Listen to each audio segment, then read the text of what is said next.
Nous allons étudier le Daf Tzadik Aleph dans Masechet Yevamot. Je m'excuse du retard, nous avons eu un problème de réseau, ce qui a fait que le Daf de Shabbat est enregistré avec un peu de retard. En tout cas, la Mishnah disait, à la fin du Daf Tzadik Amud Bet, m'ont rapporté les paroles de la Mishnah qui disait qu'une femme qui s'était mariée sur la foi d'un seul témoin, en demandant au Bedin de la marier, eh bien cette femme-là, Aïta Bet Israël Nifsela Mina Keuna, si cette femme était une femme qui était Israël et qui à la base aurait pu se marier avec un Kohen, le fait qu'elle ait été mariée fictivement pendant des années avec un mari qui finalement n'a pas été son mari puisque son premier mari revient, on se rend compte que finalement cette relation était une relation hors mariage, elle ne peut plus se marier avec un Kohen. Et la Gemara s'étonne en disant que Shita, c'est évident, toute femme qui a une relation interdite, que cette relation-là soit volontaire ou involontaire, qu'elle soit consentante ou pas, la femme devient zona. Donc ici, il est évident que cette femme-là est interdite à la Keuna. La Gemara dit Pshita, c'est évident.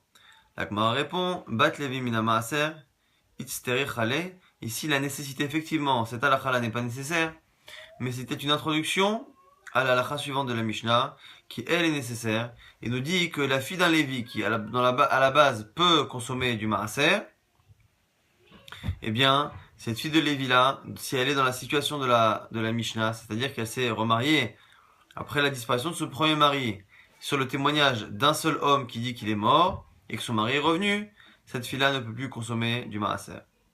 La Gemara s'étonne en disant, Obat Lévi mina maaser, mimi passa bisnout. Depuis quand une fille de Lévi, par une relation interdite, quand elle est zona, eh bien, elle devient interdite à la maaser. Il n'y a que, a priori, que le fait de se marier avec un Kohen qui devient interdit après la relation de Znout. Vehatania, la Braïta elle dit, Levi H, Nishbit, Sheniva ala veila Znout, Notnimla, Maasave Ochelet, une Mishnah claire, une Braïta claire, qui dit qu'une Bat Lévi, une fille de Lévi, qui a été captive ou qui a une relation avérée interdite, eh bien, elle consomme encore du maaser. Donc pourquoi dans le cas de notre Mishnah, finalement elle a une relation interdite pendant plusieurs années avec un homme qu'elle pensait être son mari? Eh bien, pourquoi elle ne mange pas de maaser? La Gemara dit Marav Sheshet, Knasa, c'est un knas, c'est une sanction. Encore une fois, on est dans le cas où la femme s'est mariée sur la foi d'un seul témoin, et on a dit que cette femme-là, on lui demande de faire une enquête pour s'assurer que les dires du témoin sont vrais, et donc, en conséquence, si elle s'est mariée et que son mari finalement s'avère être vivant, ça veut dire qu'elle n'a pas assez vérifié, et donc pour dissuader les femmes de faire ce genre de choses, eh bien, on la sanctionne à plusieurs reprises, et ici, parmi ces sanctions-là, le fait que si elle est Bat Lévi, elle ne consomme plus le maaser. La Mishnah nous avait dit, Bat Kohen mina trouma, pareil, la fille de Kohen, elle peut plus manger la trouma. Et ça paraît évident. Si déjà, la fille de Lévi ne peut pas consommer du maaser, alors que Birklal, c'est pas évident. Ce principe-là de dire qu'une fille de Lévi, il n'y a que les Lévim qui mangent du maaser, c'est Jeanne Marloquet entre Rabbi Meir et Chachamim. On va dire qu'on est selon Rabbi Meir. Mais quoi qu'il arrive, même selon Rabbi Meir, le maaser est moins strict que la trouma. Donc si déjà le maaser n'est plus autorisé à une Bat Lévi après ces situations, a fortiori, la trouma est une fille de Kohen. Et donc du coup le chidouche c'est quoi? Qu'afilo betrouma derabanan, que même une trouma qui minatora n'a pas de statut, qui n'a un statut que pour les sages, et bien même cette trouma là est interdite à la consommation à cette fille de Kohen une fois qu'elle s'est mariée sur la foi d'un seul témoin et que son premier mari est revenu. Ve'en yorshav shelze, ve'yorshav shelze yorshim ktuvata. On a dit que les héritiers, ni du premier mariage, ni du second mariage, n'héritent de la Ktuba. La Gemara dit Ktubata may avita. Pourquoi me parles-tu de la Ktuba? La Ktuba a déjà été mentionnée au début de la Mishnah pour dire qu'il n'y a pas de Ktuba ni de l'un ni de l'autre. Amar papa, Ktuba benin yechin. C'est une Ktuba dans laquelle il y a une mention particulière pour les héritiers. La Gemara dit Pshita, mais même ça c'est évident qu'ils ne le touchent pas. La Gemara dit non, pas évident. Pourquoi? Maoud et Tema. Les dida da'ada isura rabanan et katsura rabanan, les a'a lo katsura rabanan kamash malan. On aurait pu penser que dans une ktuba dans laquelle elle a des droits et que les enfants ont des droits, eh bien on aurait pu penser qu'on ne fait qu'enlever les droits de la femme, puisque la femme, elle, est fautive du fait qu'elle se soit mariée sur la foi d'un seul témoin. Donc elle, on la punit, on lui enlève ses droits de ktuba. Et peut-être que les mêmes droits qui sont dans la ktuba mais qui sont pour les enfants, on les garde puisqu'il n'y a pas de raison de les punir puisqu'ils n'ont rien fait. Eh bien non, on vient nous apprendre que la Ktuba est un tout, et que la Ktuba est annulée complètement, il n'y a pas de Ktuba. On avait dit aussi dans la Mishnah que si son premier mari revient, elle ne peut pas vivre ni avec le premier ni avec le second, et que ce soit le premier mari ou le second mari qui meurt après, sans enfant, aucun des frères ne fait yiboum, mais si c'est l'un ou l'autre, il devra faire halitza. Et la Gemara nous explique, si c'est le premier mari qui meurt, le premier mari au niveau de la Torah est son vrai mari. Lorsqu'il fait une khalitza, c'est une khalitza minatora. C'est la Torah qui lui demande de faire. Pourquoi? Parce que sinon, elle ne peut pas se marier avec quelqu'un d'autre. Elle est réellement liée encore au frère de son premier mari. Par contre, le fait que ce même frère du mari n'ait pas le droit de faire yiboum, de faire la misa, ça c'est que midarabanan, parce que minatora pourrait le faire. Là, il y avait midarabanan. Maintenant, le frère du second mari, qui en réalité s'avère n'avoir jamais été son mari. Ce frère-là, finalement, sa khalitza, c'est que les chachamim qui lui demandent de faire, parce que ça n'a pas de sens, il n'y a pas la limite d'obligation. Et si par contre, on lui dit de ne pas faire le hiboum, et ça, le hiboum dans l'absolu, il n'y a pas de problème. Pourquoi? Parce que cette femme-là n'a jamais été la femme de son frère. Vous savez que le misa de hiboum, on l'a déjà dit, la misa de hiboum, c'est une mitzvah qui vient remplacer une avera. La femme de son frère, en temps normal, elle est interdite. Du vivant du frère, elle est interdite. Après la mort du frère, s'il y a des enfants, elle est interdite. Quand est-ce qu'elle devient une mitzvah, non seulement permise, mais une mitzvah? Lorsque le frère décède et qu'il n'y a pas d'enfant. Mais là, dans ce cas-là, il n'y a pas de mitzvah, mais il n'y a pas non plus d'interdit, puisque ça n'a jamais été la femme de son frère. Et c'est ce que la Gemara nous dit. Arrive chez la chénie, si c'est le deuxième qui meurt, son frère, il fait khalitza, mais c'est que les sages qui lui demandent de faire.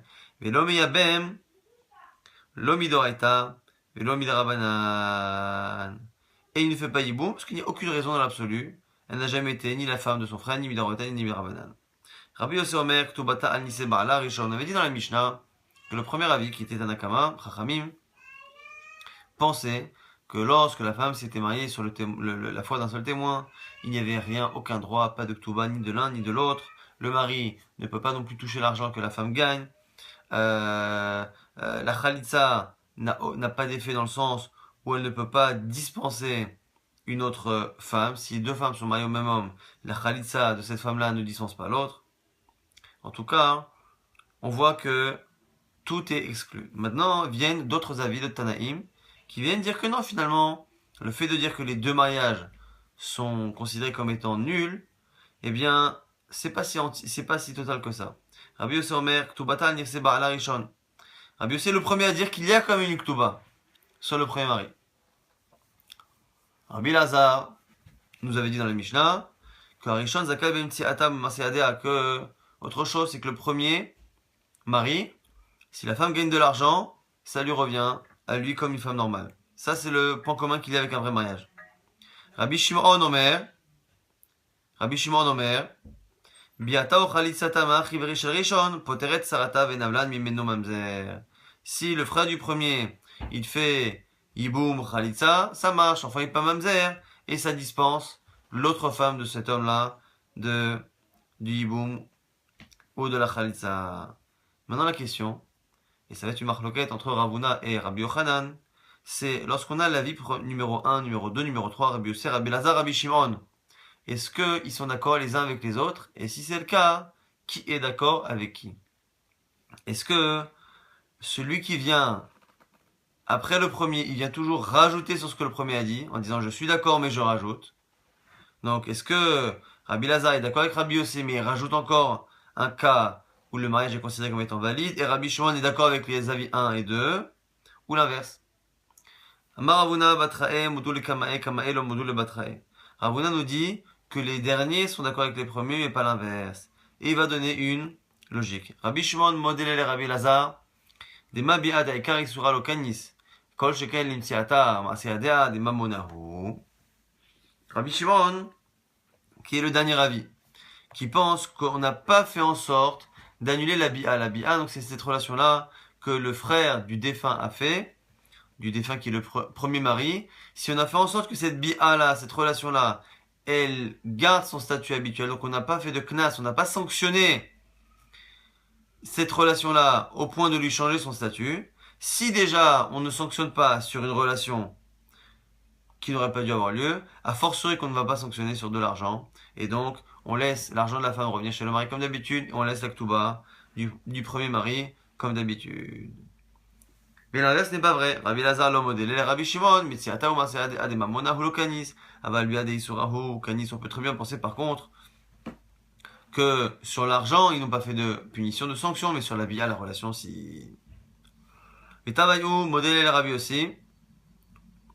Hane de Yadva tout est locanis. Kol Sheken Ktuba de Mishkal Omapek Kae. Les Rabbi aussi le modèle, Ktuba de Mishkal Omapek, Hude Lokanis. Aval, Hane de Yadva tout est Kanis. Et les avis 2 et 3,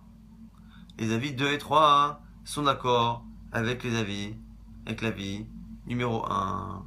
Pourquoi? Parce que l'avis numéro 2, numéro 3 pense au moins que lorsque elle gagne de l'argent revient au mari.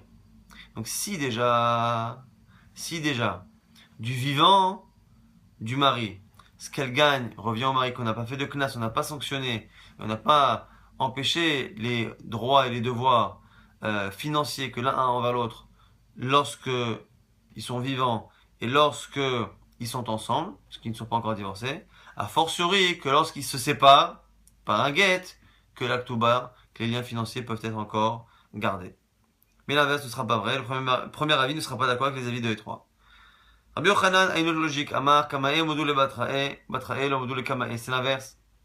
C'est les premiers qui sont d'accord avec les autres. C'est l'avis numéro 1 qui est d'accord avec l'avis numéro 2, numéro 3. C'est l'avis numéro 2 qui est d'accord avec l'avis numéro 3, mais pas l'inverse. Le 3 n'est pas forcément d'accord avec 2 et le 2 n'est pas forcément d'accord avec 1. Quelles sont les logiques ici différentes? Rabbi Yosef modèle les Rabbi Elazar, Ketouba de Midide le Dida, Lokanis. Kol Sheken, Mitsiata, Uma Seadea de Midida le Dide. Pourquoi? Parce que il nous dit, c'est quoi le Kol Sheken? Rabbi Yosef, qui est le premier avis, il est forcément d'accord avec le deuxième. Pourquoi? Parce que si déjà, on voit que l'actuba, qui est quelque chose pour la femme, et qu'a priori la femme, c'est ça qu'on devrait punir, parce que c'est elle qui est fautive de s'être mariée sans avoir vérifié au préalable la véracité des dires du témoin. Si déjà la femme, on ne lui enlève pas ses droits, donc on est dans la vie de Rabbi Yosef, a fortiori qu'on ne va pas enlever les droits à l'homme qui lui n'a rien fait. Donc du coup l'avis numéro 1 est d'accord avec l'avis numéro 2. Et l'avis numéro 2 est d'accord avec l'avis numéro 3, pourquoi? Parce que si déjà du vivant on n'a pas fait de sanction, puisque du vivant elle touche l'aktuba, lui il touche l'argent de la femme, a fortiori qu'une fois après la mort on va pas faire de knas. Rabbi Lazar lo modele lemsiata ou maseadea ou demidida le dide lo kanis aval ktubata demida le dide kanis. Et Tavaïou modèle Rabbi Shimon, ce qu'on vient de dire, les deux avis, l'avis numéro 1 et 2, sont d'accord avec l'avis numéro 3. Pourquoi? Puisqu'on voit que dans l'avis numéro 1, numéro 2, on ne sanctionne pas la femme et le mari du vivant. Dans le cas où il y a une relation, mais cette relation-là a eu lieu après la mort du premier mari, a fortiori, qu'on ne va pas faire de knas, de punition, de sanction, sheken. Rabbi Shimon le modélé, biaou de la charamita lokanis avalgane mechaim lokanis, mais l'inverse n'est pas vrai. Peut-être que Rabbi Shimon, il pense qu'on ne fait pas de knas qu'après la mort, mais que du vivant. Même des sanctions économiques, on les fait. On revient à la Mishnah qui avait dit Niset shelo birshut.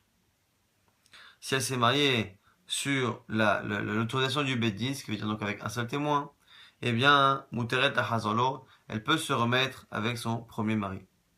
Là-dessus, Amar Avuna Amar Rav, Achil Cheta, Rav aurait dit que la lacha est ainsi. La lacha est comme la Mishnah, qui dit que si la femme s'est mariée, non, Michila, je me suis trompé, chez l'Obieshut Bedim, sans l'accord du Beddin, sans avoir besoin de l'accord du Beddin, donc avec deux témoins, parce que quand est-ce qu'on a besoin d'accord du Beddin? C'est quand il y a un seul témoin. Donc la femme qui s'est mariée sans avoir besoin du Beddin, et donc sur la foi de deux témoins, elle peut se remettre avec son mari. Là-dessus, Rav il a dit, Achil Cheta. Marele, Rav Nachman, Ganava Genuve la Malach, Is Veralach ki Rabbi Shimon, et Imalach ki Rabbi Shimon. Rav Nachman pense que cette halakha qui est marquée dans la Mishnah, qu'une femme qui s'est mariée grâce à deux témoins, donc sans beddin, eh bien elle peut revenir avec son mari, Lui pense Rav Nachman que cette halakha ne concerne que Rabbi Shimon. C'est que Rabbi Shimon qui pense ça, mais pas Chachamim. Chachamim ne serait pas d'accord avec. Du coup, s'étonne Rav Nachman. Pourquoi si la halakha est comme ça, pourquoi Rav n'a pas mentionné, n'a pas dit la halakha est comme Rabbi Shimon, au lieu de dire que la halakha est comme ça. Dit la halakha est comme Rabbi Shimon. Vechitema yamina halakha que Rabbi Shimon, mashma filo bekamaita, et malakha que Rabbi Shimon b'acharona. Et si tu voulais me répondre que la raison pour laquelle Rav n'a pas mentionné que la halakha était comme Rabbi Shimon, qu'il a simplement dit que la halakha était comme ça, comme la Mishnah. Si tu veux dire que la raison pour laquelle il n'a pas dit que c'est comme Rabbi Shimon, c'est parce que comme Rabbi Shimon s'est prononcé ailleurs dans la Mishnah sur une autre halakha, on aurait pu croire que c'est sur cette autre halakha qu'il a dit qu'on pensait comme lui. La Gemara dit mais même ça c'est faux, on aurait dû dire quoi? Amar Ravuna Marav, halakha ke Rabbi Shimon, Bacharona, la halakha n'est comme Rabbi Shimon que dans le dernier cas, et on aurait compris que c'est que dans le dernier cas et pas dans les autres. Caché à la Gemara reste sans réponse. Amar Rav Sheshet, Amina, Kinayim Veshachim Rav, Amara le Hashmarteta. Rav Sheshet dit, ça n'a tellement pas de sens qu'il a dit Rav, que je pense qu'il ne l'a pas dit. Et la manière qu'il a d'exprimer cette phrase, c'est de dire, moi je pense que ce qu'il a dit, il l'a dit à moitié endormi. Manière de dire que finalement Rav n'a pas pu dire un truc pareil. Alors lui, sa question c'est quoi? C'est pas comme Rav Nachman, que comme c'est une marloquette, Rabbi Shimon et Chachamim, t'aurais dû dire que la halakha est comme Rabbi Shimon, dans le dernier cas de la Mishnah. Rav Sheshet c'est l'inverse. Rav Sheshet il pense qu'il n'y a pas de marloquette. Et il a deux raisons d'expliquer qu'il n'y a pas de marloquette. C'est-à-dire que ce qu'il pense Rabbi Shimon, qu'une femme qui s'est mariée grâce à deux témoins, et qui se rend compte à la fin finalement que son mari revient, eh bien elle peut revenir avec son mari, ça c'est une halakha qui est acceptée de tous selon Rav Sheshet. Pourquoi? La Gemara nous dit, Amina kinaim v'shachim Rav amra le'ashmateta, halakha miklal dépliqué. Est-ce que le fait qu'il ait dit halakha, Rav, on s'entend qu'il y a une marloquette, et moi Rav Sheshet, je pense qu'il n'y a pas de discussion. Il a dépliqué, mi havala le meivad, mi anasanasa. La Gemara dit, mais comment on peut imaginer que quelqu'un n'est pas d'accord? Il pense que cette femme-là qui s'est mariée grâce à deux témoins ne peut pas se remettre avec son premier. Alors que qu'est-ce qu'elle aurait pu faire la pauvre? Elle a attendu, elle a eu un témoignage Mila Torah parfait, elle s'est remariée, elle avait toutes les raisons. Pourquoi la sanctionner et l'empêcher de revenir avec son premier mari? Autre kushia d'une braïta qui dit comme chez nous, que la femme n'a pas besoin de guette, qu'elle peut du deuxième et peut revenir avec le premier.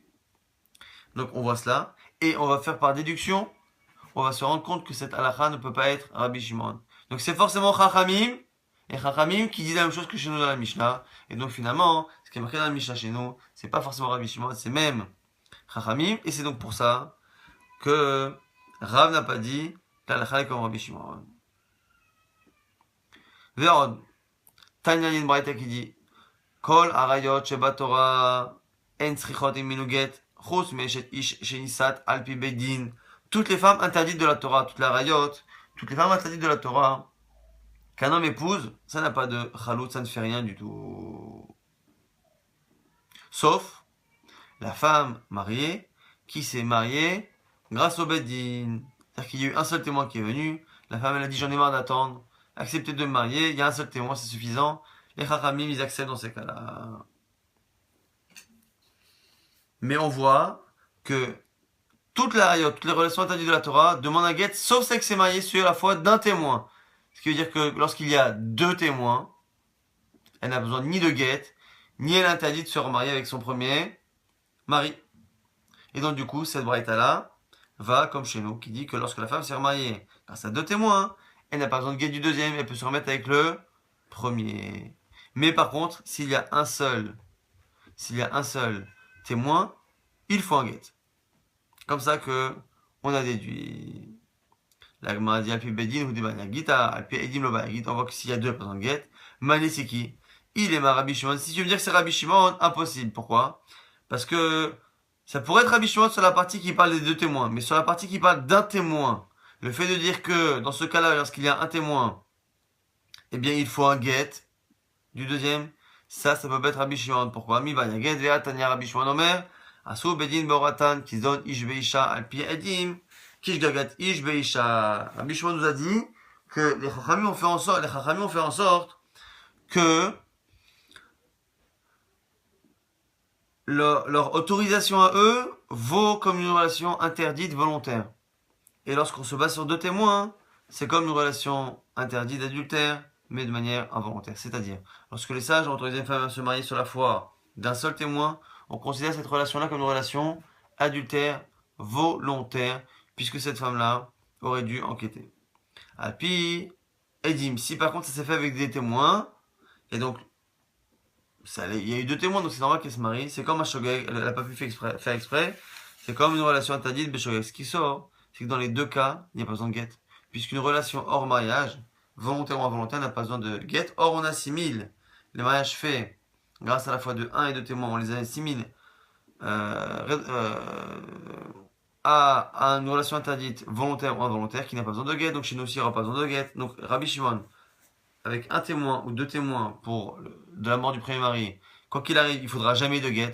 Donc la Braïta qui dit qu'il faut un guet pour celle qui s'est mariée sur un témoin, ça va pas être Rabbi Shimon. Et donc c'est Chachamim, et dans la suite, on dit comme dans la Mishnah, donc Chachamim pense comme chez nous dans la Mishnah. Donc Rav Shechet vient prouver, par deux logiques, qu'il n'y a pas d'avis en désaccord avec Rabbi Shimon. Rabbi Shimon qui pense que lorsqu'elle s'est mariée sur la foi de deux témoins, elle n'a pas besoin de guet du deuxième, elle se remet avec le premier mari, c'est un couleur alma. Premièrement, une logique de dire qu'on peut pas la punir alors que la pauvre, elle ne pouvait rien savoir parce qu'elle s'est mariée sur la foi de deux témoins. Et deuxièmement, c'est une preuve, c'est une braïta qui par déduction nous montre qu'elle n'est pas Rabbi Shimon, et donc elle est Chachamim, et qui dit la même chose que chez nous dans la Mishnah. Il dit Veidilo Baryaget, et là, Lav Rabbananu. Le Olam, Rabbi Shimon Agma répond à cette preuve de dire que cette braïta-là, c'est pas Rabbi Shimon, et donc si pas Rabbi Shimon, c'est-à-dire que Chachamim pense comme ça aussi. L'Agma dit Vitaret Sachi répond Rabbi Shimon Omer, Asu Bedin, Beoratan, Kekavanat Ish Beisha, ou Baryaget, Alpi Edim Kishlo Bechavanat Ish Beisha, Velo Baryaget. Tiroutz, lorsqu'on a dit dans la braïta que les Chachamim ont fait en sorte qu'une femme qui s'est mariée sur leur foi, donc sur un seul témoin, eh bien, c'est comme une relation volontaire. Et si c'est sur deux témoins, c'est une relation volontaire. Nous, on a pensé que c'était une relation hors mariage, une relation interdite, de znout. Mais, autre manière de comprendre, et à ce moment-là, ça permettrait de dire que il n'y a pas de désaccord entre Rabbi Shimon et la Mishnah, et donc il n'y a pas de Chachamim qui ne seraient pas d'accord. C'est quoi? C'est le fait de dire que cette relation-là, qu'elle a eue, si elle s'est mariée sur la foi d'un seul témoin, c'est comme une relation faite entre un homme célibataire et une femme célibataire avec une kavana. Il a une kavana de l'épouser. Et à ce moment-là, il faut un guet. Donc c'est en ça qu'il y a une ressemblance. Donc dans le cas où il y a un seul témoin, il faut un guet. Comme un cas d'un homme célibataire avec une femme célibataire qui veut l'épouser. Par contre, par contre, dans le cas où il y a deux témoins, eh bien, on ne dit pas que c'est comme une relation de célibataire dans l'intention de la marier. On dira que c'est une relation de znout et donc il n'y a pas besoin de get.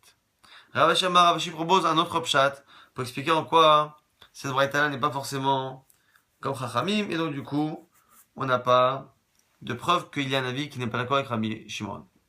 Ravashi Amar Lenyan Isura Katane Vachi Katane Asu Benin Boratan qui se donne Ish Beisha Mitasra al Bala Al Piedim Kishgegat Ish Beisha Velo Mitasra al Bala. Nous dit Ravashi que lorsqu'on a dit que le fait de se marier sur la foi d'un seul témoin, sur deux témoins, eh bien ça ressemble à une relation volontaire ou involontaire, c'est que par rapport aux interdits. Est-ce que la femme-là, elle est interdite à son mari ou pas? Si on dit que ça ressemble à une relation volontaire, elle est interdite à son mari. Si on dit que ça ressemble à une relation involontaire, elle n'est pas interdite à son mari. Ravina Amar, troisième possibilité de repousser la preuve que la braïta c'est Chachamim. Ravina Amar, Korban, Enyen Korban Katane. On parle de Korbanot. Asu Bedin Beratan qui donne Ish Beisha, Velo Matza Korban. Alpi Aidim, Kishgegat Ish Beisha ou Matza Korban. Lorsqu'il a dit que les actions du Bedin, les paroles du Bedin, eh bien, c'est comme, ça donne une relation, comme une relation volontaire, et lorsque elle s'est mariée sur deux témoins, c'est comme une relation qui est involontaire. Ravina nous a dit que finalement, le chilou qu'il n'est que par rapport au korbanot, et lorsqu'il a dit Rabbi Shimon, qu'on considère une relation avec un seul témoin comme une relation volontaire, avec deux témoins comme une relation involontaire, c'est que par rapport au korbanot, mais pas par rapport au get. Et Ibaïtema, autre réponse. Ha kamaita, Rabbanan hivetaretz achri chutz me'eshetish, sheniset alpi sheniset alpi beni. Ou sinon, c'est la première braïta qu'il faut corriger. Et comment on peut dire que c'est chachamim, mais à ce moment-là, il n'y a pas de marloquette? C'est de dire que c'est là-bas, c'est pas un seul cas dans lequel on pense qu'il y a un guet, c'est pas que le cas où elle s'est mariée sur un bénis, il faut rajouter un vav, deux cas. Dans le cas où elle est échetiche, elle s'est mariée, mais sur la foi de deux témoins. Et si elle s'est mariée sur la foi d'un seul témoin et du bénis, c'est les deux cas où il faut un guet. Et à ce moment-là, ça nous éviterait d'avoir une marloquette entre Rabbi Shimon et Chachamim. La Gemara on a l'object, métiv, roula. Mimrinan, mai havala. On objecte maintenant sur la premier argument de Rav Sheshet, qui était cette logique là de dire qu'on ne peut pas punir cette femme-là. Et là, t'as dit à son mari et demander un guet au deuxième mari, alors que cette femme-là n'a rien fait puisqu'elle s'est mariée sur la foi de deux témoins. Qu'aurait-elle pu faire de mieux? L'Agmara va donner 6 objections pour montrer que parfois, on voit qu'on punit, on donne ces mêmes punitions à des femmes qui a priori n'auraient rien pu faire. Et à chaque fois, Rav Sheshet va trouver une manière de dire que là-bas elles sont un peu fautives, mais dans le cas où chez nous elles ne sont pas du tout fautives, il n'y a pas de raison de les punir. Vehatnan, on a une braïta, Mishnah. כתב לשם המלכות שאינה הוגנת, או לשם מלכות מדי, או לשם מלכות יוון, לבניין הבית, לחורבן הבית, היה במזרח, כתב במערב כתב במזרח, תצא מזה ומזה וכל הדרכים האלו בה. Un sofer qui a écrit un guet, il s'est trompé. Il a écrit la mauvaise date, il s'est pas basé sur le bon compte de la royauté pour les dates, il s'est basé sur le Beth Amikdash, détruit, ou la construction, ou il a dit qu'il était à l'est alors qu'il était à l'ouest. Bon, en tout cas, il y a une erreur dans le guet. Et il le donne, donc le guet n'est pas valable. Elle se marie avec un second mari. On se rend compte après coup que le guet n'était pas bon. Dans ce cas-là, elle se séparera du deuxième avec qui elle est, elle ne pourra même pas se remettre avec le premier. Et là-bas aussi, c'est pareil, c'est pas de sa faute. C'est le sofer qui s'est trompé. Tu vois bien, et on dit en plus, les koladrachim et louba, toutes les sanctions de la Mishnah, par rapport à la Ktuba, par rapport au Marseilladéa, on les applique. Donc on voit que toutes les sanctions on les applique, alors que là-bas aussi, il n'y a pas, elle n'aurait rien pu, elle ne pouvait pas faire mieux. Donc du coup, on voit bien que la logique de Rav Sheshet ne s'applique pas. Elle m'a répondu, elle est là, croyez les guitas. Elle aurait dû faire lire son guet avant. Pour être sûr qu'il est caché, elle aurait dû le faire lire à un chacham. Elle l'a pas fait, elle est plus ou moins négligente, donc faut-il. Amar Rav Shimi bar Rav Shitashma. Akones et Yibimto ve'alcha tzarata ve'niset. Nipset zo ailonit, tetse miso mise. On a ici une braïta qui nous dit quoi? Qu'un homme qui fait yiboum avec une saïbama. Il fait yiboum. Donc normalement, la tsara, la deuxième femme du défunt, elle est libre, sans nécessité de faire une khalitsa. Mais si, après quoi elle se marie, et qu'après qu'on se rend compte finalement que la sœur, la femme avec qui il y a eu un yiboum, cette femme avec qui il y a eu un yiboum, elle est ailonite. Elle est stérile, elle a des problèmes d'hormones qui font qu'elle ne peut pas enfanter. Et donc elle est dispensée de yiboum. Ce qui veut dire que finalement, comme elle était dispensée du yiboum, le fait de leur faire khalitsa, ça n'a pas dispensé sa concurrente, puisque finalement, elle n'était jamais éligible au yiboum. Et du coup, cette autre femme qui entre-temps s'est mariée, eh bien, elle ne peut pas rester avec son premier mari, et elle ne peut pas revenir avec son beau-frère, peut-être c'est misé ou misé. Et là-bas aussi, la pauvre, c'est pas sa faute. Ah, donc tu vois bien, Rav Sheshet, qu'on ne dit pas ce que tu dis, qu'on n'applique pas ces sanctions-là lorsqu'elle ne pouvait rien faire. On a dit que toutes les rigueurs de la Mishnah lui sont appliquées. Amai, Nima, Amai, Averana, les Meivad. La Gemara dit, là, elle aurait pu attendre. Une femme qui a Elonite, qui a des problèmes de puberté, on le sait assez rapidement. Et donc, elle aurait pu, par précaution, attendre que sa concurrente soit en âge de nous prouver qu'elle n'est pas aïlonite. À partir de 12 ans et demi en général, une femme normale, eh bien on voit qu'elle n'est pas aïlonite. Et à ce moment-là, elle aurait dû se marier après. Le fait d'avoir été négligente là-dessus, c'est ça qui fait qu'on lui applique les sanctions des cas de la Mishnah. Mais dans le cas où elle est au-dessus de tout soupçon, il n'y a pas de problème. Amar Abaye Tashma Kol Harayot Shamru Potrot Tsarotehen Alchot Tsarot Tsarotehen ואם אלו האילונית, תצא מזה ומזה, אחד דרכים אלו בה, המאי, נימה, מאי, אבל עלי מיבד. La Gemara pose encore une autre kushia, une autre question. On a dit toutes les femmes interdites, toutes les femmes qui sont interdites, elles sont potrot, tsarotehen. Ces femmes-là qui sont interdites, elles dispensent leurs concurrentes de recevoir Yiboum ou Khalitsa. Achot Sarot Veniseu Venimseu Elo Ilonit. Si maintenant, les Tsarot, donc du coup, la femme, on a deux femmes, le beau-frère arrive, il y a une des deux femmes qui lui est interdite, parce qu'elle est proche de lui. Mais donc, que ce soit sa sœur, maternelle, je ne sais quoi.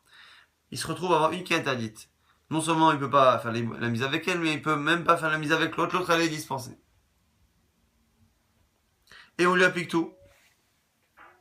Dans le cas où elle s'est mariée, donc la concurrente de cette fille qui a fait Yiboum s'est mariée, mais qu'entre temps elle est devenue, on sort du coup qu'elle a Ilonite, et du coup elle n'a jamais été éligible au Yiboum, et donc du coup la femme qui était interdite, et qui, parce qu'elle était interdite, on pensait qu'elle dispensait sa concurrente, et bien finalement elle n'est pas, elle est à Ilonite, donc elle n'aurait jamais pu faire Yiboum. N'ayant jamais pu faire Yiboum, le fait qu'elle soit interdite à son beau-frère, eh bien, ne peut pas contaminer l'autre concurrente. Et donc l'autre concurrente aurait dû faire Yiboum. Elle se retrouve mariée avec un mari avec qui elle n'a pas le droit d'être. Et ils disent, elle sort du premier, elle sort du deuxième. Et on lui applique toutes les sanctions de la Mishnah, la Gemara dit, mais là aussi, la pauvre, qu'est-ce qu'elle a fait? Elle s'est mariée avec un homme, elle savait pas que l'autre pourrait devenir Ailonite. La Gemara dit quoi? Iba, elle est l'amtouné, là aussi, elle aurait dû attendre que l'autre soit Ailonite. Amar Rava Tashma, Katav Sofek Get Leish, Veshoiva Leisha, Veta'a, Tana Get Leisha, Shova Laish, ונתנו זה לזה וזה לזה ולחזמן הרגע יוצא מתחת יד האיש ושויבה מתחת יד האישה תצא מזה ומזה בכל האחים האלו בה המאי nima Dagmar objecte encore une fois sur HG, il nous dit on voit que lorsqu'un sophère s'est trompé, un sophère il a voulu donner un guet, il a écrit un guet, normalement il le donne à l'homme pour que l'homme le donne à la femme, et à la femme il donne un reçu comme quoi il a écrit le guet et comme quoi elle a bien reçu, elle le donnera au mari lorsqu'elle aura reçu son guet.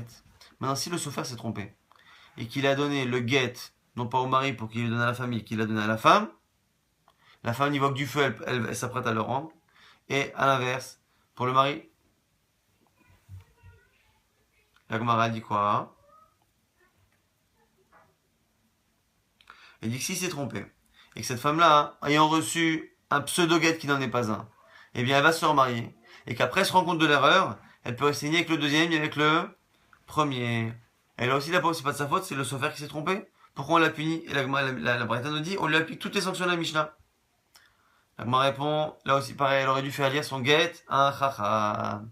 Ibaela, lea krouye le gita. Marav ashi, tashma, shinashmo ushma, shem airo veshem aira. Tetsem mizyo mize, chadrachim aelu ba, amai, nima, mai avela, le meivad. La Gemara encore une objection sur Rav Sheshet. Une braïta qui dit quoi? Que si il a changé son nom à lui ou à elle, sa ville à elle ou sa ville à lui, eh bien, ça ne marche pas et ils doivent se séparer. C'est-à-dire que si le guet a été écrit, sauf qu'il a écrit un guet dans lequel il s'est trompé sur le nom de la femme, le nom de l'homme ou le nom de la ville, et qu'elle s'est remariée entre temps, elle doit se séparer du deuxième mari et ne pas se remettre avec le premier. La Gemara dit là-bas aussi c'est pareil, c'est la faute du sophère. La Gemara répond, elle est là, Kroué les guitares, pareil aussi, elle aurait dû faire lire son guet, un chacham. Amar Ravina, Tashma, Knasa beget kereach, tetse mise ou mise.